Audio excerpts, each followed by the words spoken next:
Okay, so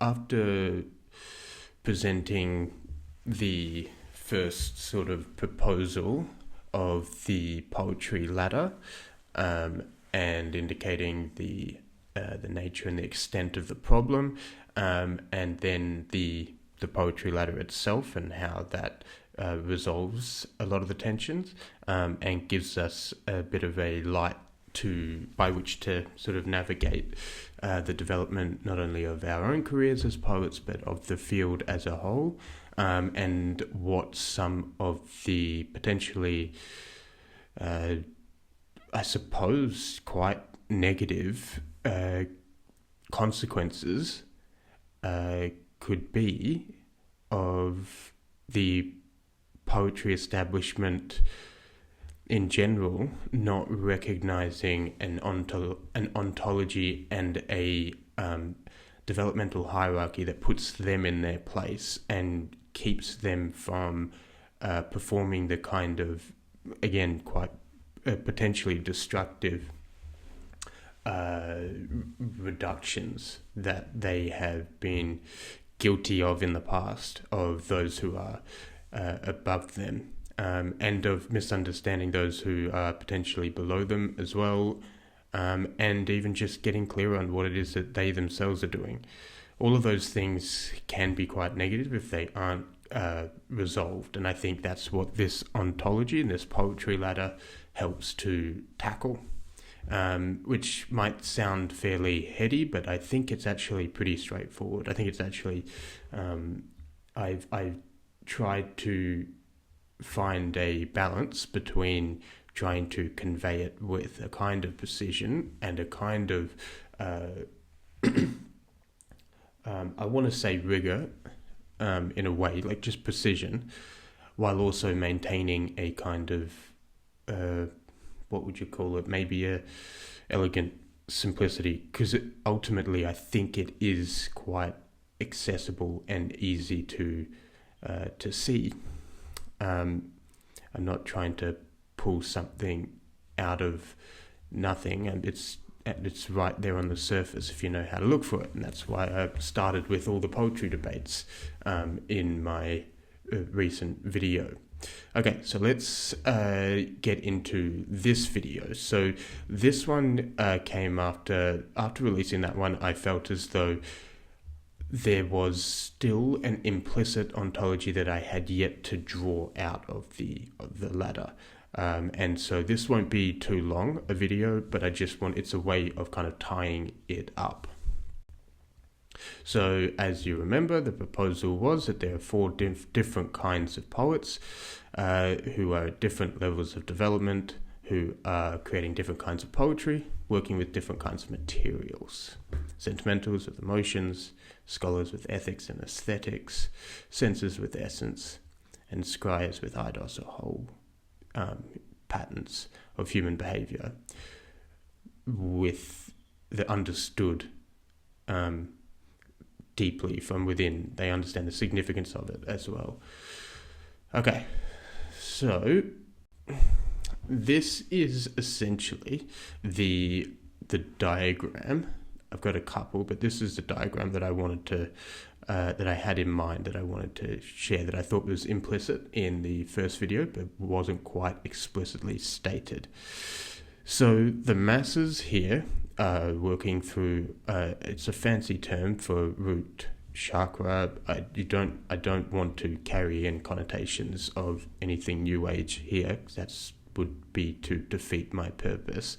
But I am trying to indicate that there is a life of instinct and the senses and sensual pleasure. And so it's very sensorial is the point I'm trying to make. And then there is also the solar plexus, because typically what is guiding that sensual pleasure is a kind of hedonism, and generally speaking, not very refined emotions. And that's the solar plexus, and they're personal emotions, very personal. Jealousy, anger, greed, desire, craving, addiction, lust. So I think that tracks pretty straightforwardly for the masses. Sentimentals are to some extent the same, but they have been able to start to open up the throat chakra. Again, I don't want to use New Age language, it's just that's the most readily available terminology for the thing I'm trying to get at, which is just simply that they are now, the sentimentals, at the stage where they can express the life of instinct and emotion. It's still wedded to the same conventional instinct and emotions, although it is a little bit more elaborated and explored, in part by virtue of their ability to express it. But so they are more developed than the masses, but they're still contiguous with it, which is why they speak to the masses, and the masses tend to celebrate them, like Instagram poets that are famous. Okay, then we get the scholars. So the scholars, through a long process of discipline, have tried to, and I'm quoting here from Geoffrey Hill, who I think epitomizes this, and I think he's a fantastic poet. He sees poetry as a discipline by which one overcomes the personal. That's why he particularly likes T.S. Eliot's, because T.S. Eliot was in the same category. T.S. Eliot said that the ideal of the poet is the impersonal. It's not about the personal. So they've started to grow the concrete or the lower mind. This is probably worth articulating a little bit more depth here. I do come back to this a few times in a little bit. The lower mind, or the concrete mind, is the analytical mind. It's the mind that sees things, knowledge and facts, in a separative way. They don't see them in context. That's probably the best way to say it. Whereas the higher mind sees context, sees the, if you want to use the phrase, Indra's web. It sees the web that and the whole patterns they see things in their place, which is more of a direct perception. Whereas the lower mind is more of a discrete kind of perception, which is the problem with a lot of what passes for science. It is currently quite separative, whereas you get someone like Einstein who was able to see those larger patterns. But I won't belabor that point, that I haven't read as much science as I have poetry, and I'd be out of my depth there a little bit more. So the scholars are using this really systematic kind of cognitive machinery to, I suppose, purify their work of any personal contaminant. So to that end, they employ tradition, and not just the tradition of forms in poetry and formal expression and polish, but the tradition of ideals and virtues and values, not seen from within, but seen from without. And that is a really crucial distinction that carries us over into the next category, the senses. The senses have awoken their heart. And the heart is a really interesting one that I think, and we're now moving in, because this is why the scholars also have a sun, the icon of the sun, a awakened mudra or root or instinctual center, because it is still in the service of convention, and so they are still contiguous with the masses. that's not really the case with the senses. And that's why, so remember in my last talk, I spoke about the difference between Geoffrey Hill and William Butler Yeats. Yeats, he is remembered, he is celebrated by scholars because he was in part a scholar, and also by sentimentals and the masses because he did have quite a range of poetry. It's typically the higher stuff, the more esoteric stuff that he writes that is reduced. And so the scholars, as if you recall from my last talk, I spoke at length about how the scholars will essentially reduce anything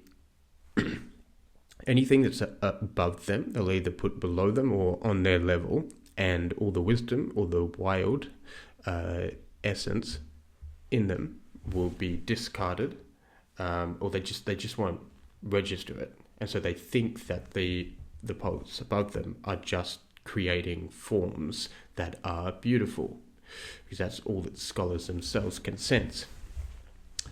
And beautiful in a static, distant way, not a directly related to way, that's more living because of that. So what I'm trying to articulate right now is something that, I mean, broadly speaking, the West needs to hear, both scientists and artists, is that there is a distinction between the concrete mind that has no heart by which to sense the living reality of the thing that it is trying to contact, and those who are employing heart to that end. That's a really big difference. It's why we're exploiting and destroying the world. It's why we're exploiting and destroying ourselves, and all the class tension that's going on there. It's why our art is currently struggling to be truly expressive of spiritual and real realities. So it's an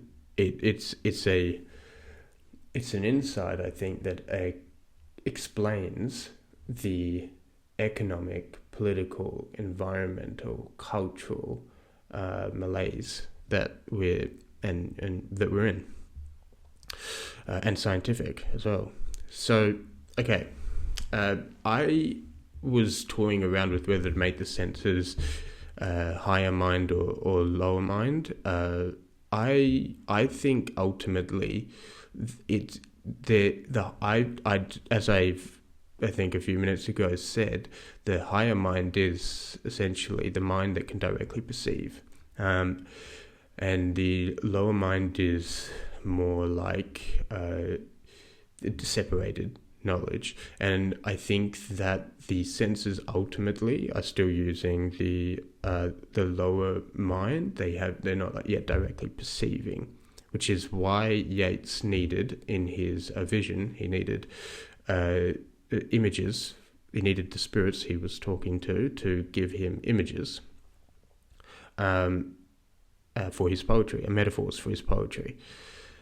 I don't think Shakespeare would have needed that, because he would have just directly seen them, the thing that he was trying to express and talk about.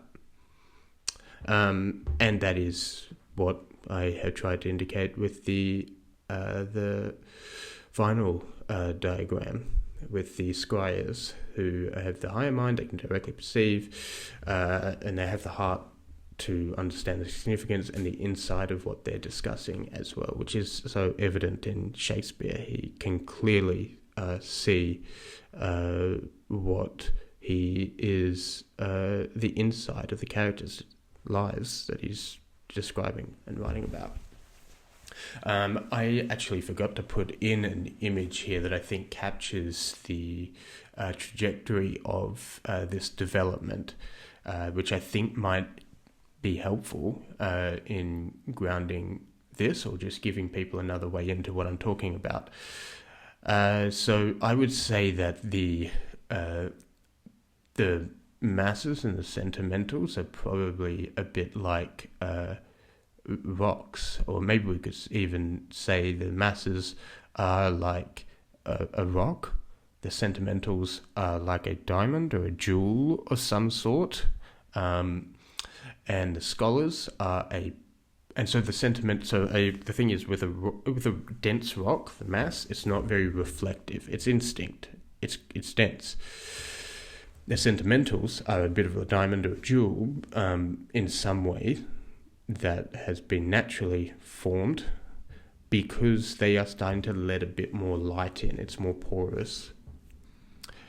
The scholars are a bit like a plant because they are now actually starting to respond organically with movement to light and life. It's still at a distance, and it's still not really incorporated into a full kind of expression or being, but it is a part of their system.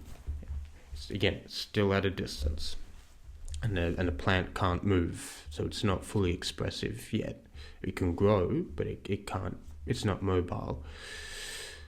And that's what we get in the senses.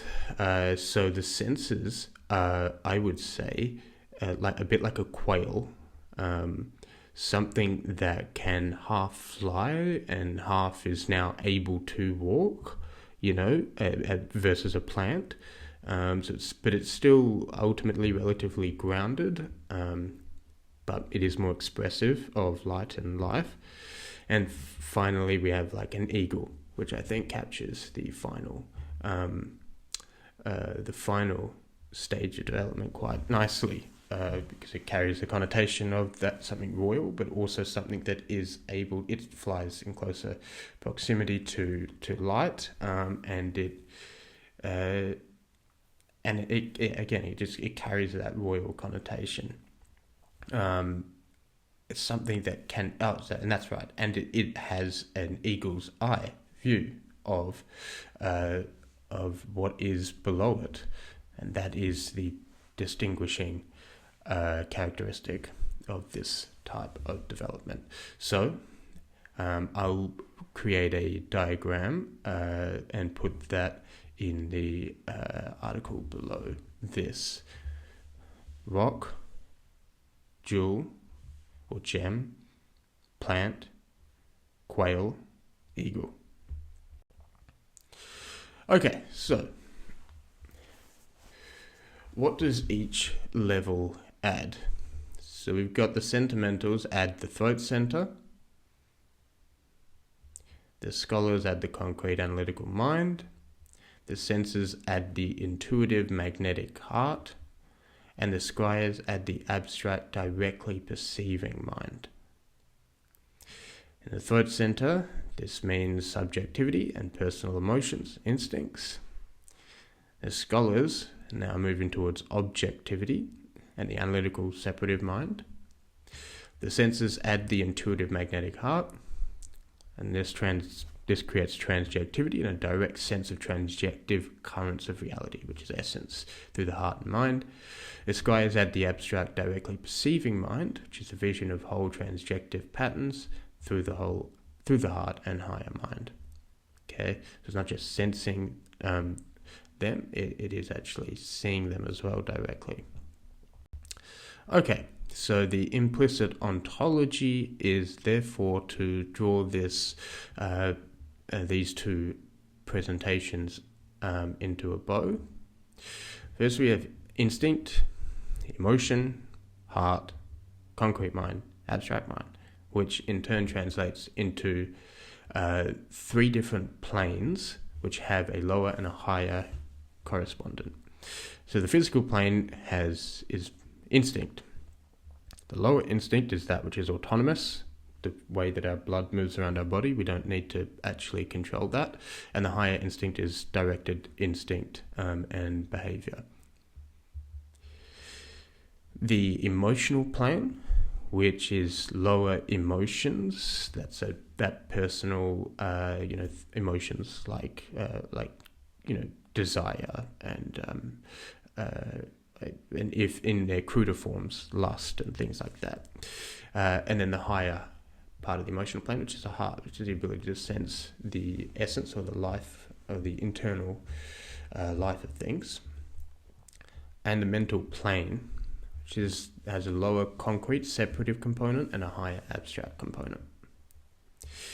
So each of these levels of being, in turn, has a level of knowing. That's, remember, in the first presentation, I spoke about Plotinus and how he mapped out different levels of being and different levels of knowing, and I called that a developmental ontological map, which is what we don't have. So the physical plane, what does it know? It knows behavior and action. What does the emotional plane know? Well, it knows the apparent significance of things on the lower plane of emotions. Again, I say apparent because the emotion can get it all wrong. You can lust or crave something that is bad for you, and it's actually not as significant as you think it is. And there are some things that might be more significant that you downplay or dismiss, which is what the scholars do with the poetry that's above them, for instance. That's on the lower plane of emotion, the apparent significance of things, and the sense of things on the higher, connecting to their internal essence. And finally, mental plane, the separated knowledge and facts on the lower plane, and a synthesizing vision of significance and action sort of together on the higher plane. So what we've got is the instinctual plane, the emotional plane, the expressive plane, which is neutral, it's just expressing the other planes, and mental plane.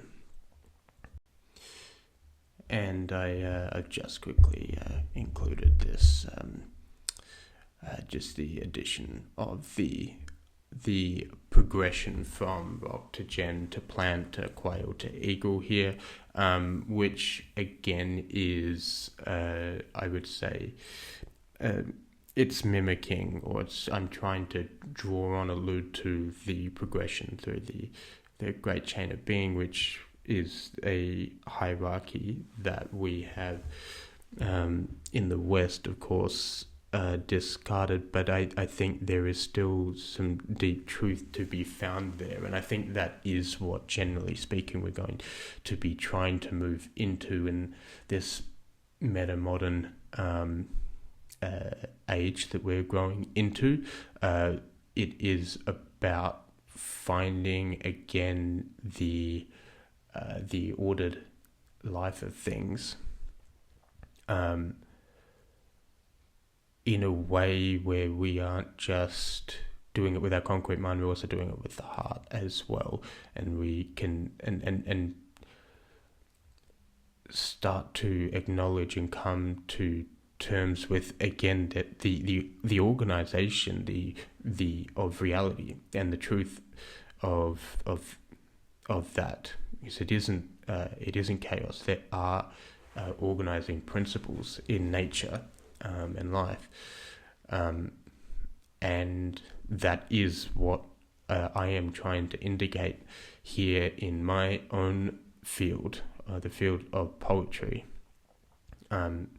We see the organizing principle. That's what I'm trying to make explicit here, and I think that in this metamodern age, we can't just go between, because the metamodern sensibility currently is very much about, which I think it has a lot of truth in it, and it is good, it's a good step, but it's not far enough.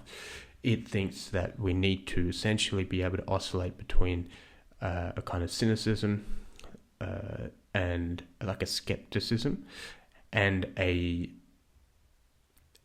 kind of optimism, which I think is good, but that makes it sound like we're just meant to go between these two emotional states, whereas I think it would be a richer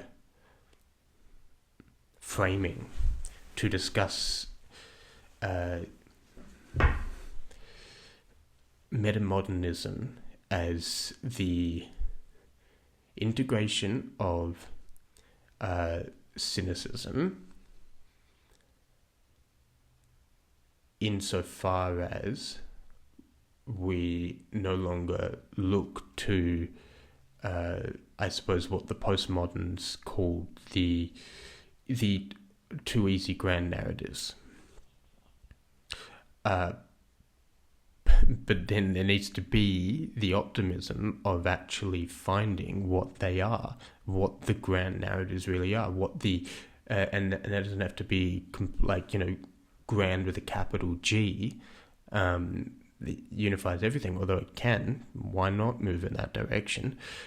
But also maybe if not just local patterns, but medium patterns, the pattern of development, human development, the knowledge of our different faculties, all and the integration of the different schools of psychology, as Dr. Greg Enriquez talked about, which I alluded to in my previous video.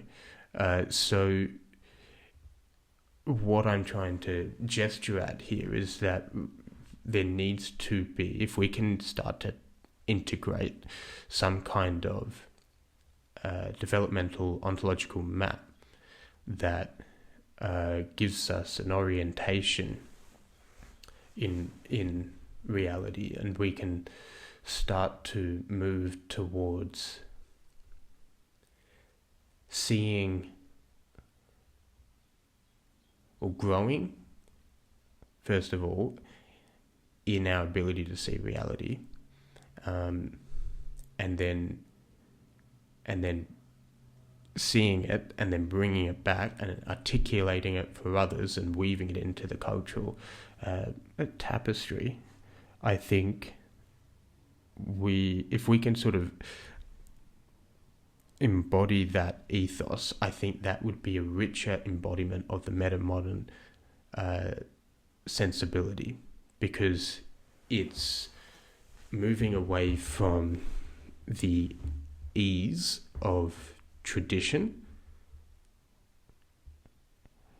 towards a much deeper sense of reality and its ordering principles. So I think that about captures what I'm trying to get at here. That's I just wanted to make that explicit so that this presentation as a whole stands for it attempts that it accomplishes a drawing out of everything that was, I think, implicit in the first one. And so I'll leave it there for now. And that actually brings us to the end of the presentation. Thank you for listening, and reach out if you have any comments. I'm looking to connect to people who are interested in similar ideas. I'm passionate about poetry, and I haven't found too many people along this line. So if any of this resonates with you or find it interesting, just please don't hesitate to leave a note. And again, thanks for listening. We'll see where this goes from here.